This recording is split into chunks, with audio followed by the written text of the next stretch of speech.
Hi guys, today I'm going to show you how to do a really basic zombie makeup using special effects with latex and some scarring with a really basic zombie makeup using special effects with latex and some scarring with veins.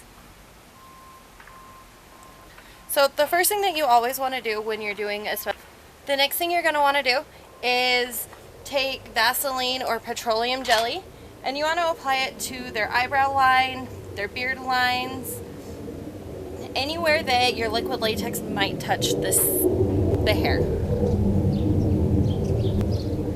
You want to be really generous when you're doing this, just to make sure that that latex does not pull out and help them wax their hair for them.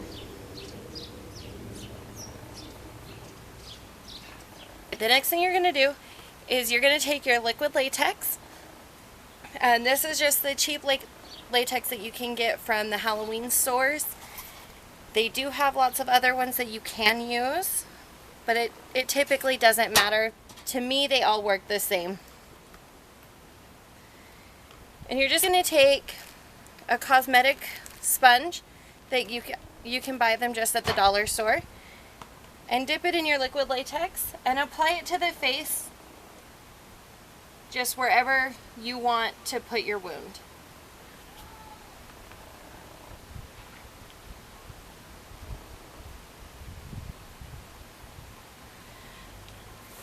Next, you're going to take just normal tissue paper. You're going to lay this over top of that wet latex. More layer of your liquid latex over top of the tissue. Rip off all that excess tissue paper so that you can see the shapes of your wounds. Alright, I'm just going to add just a little bit more latex now that I have that removed.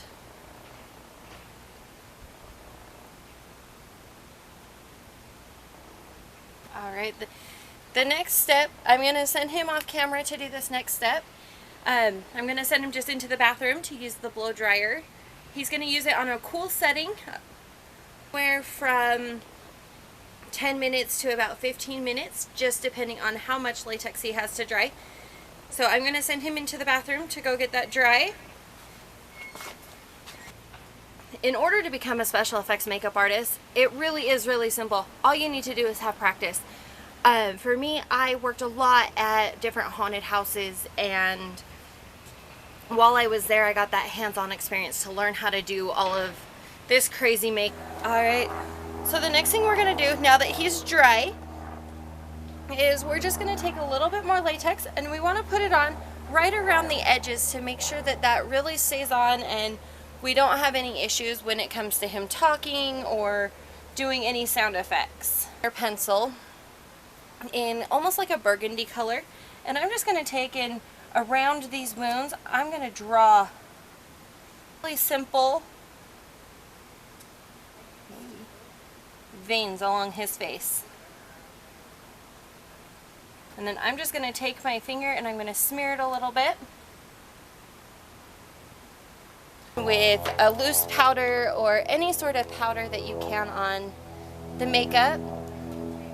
And what this does is on the latex, it just seals it so that when you go to put all the colors and the blood on there, they are able to move around and they aren't just stuck in one spot. And then next, you always want to go in with a foundation. As you can see right here, there you can see that liquid latex and how it's not really blended into his skin.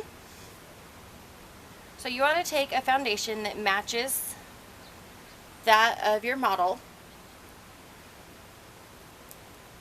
So as you can see the latex right here, and we have it going across the nose.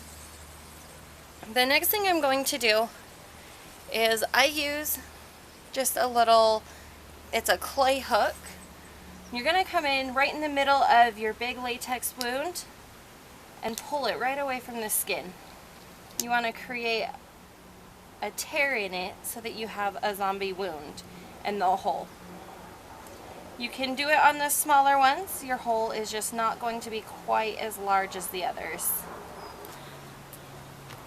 And then you always want to go in, you want to color around the wound with reds, purples, blues, and greens, especially for that zombie effect.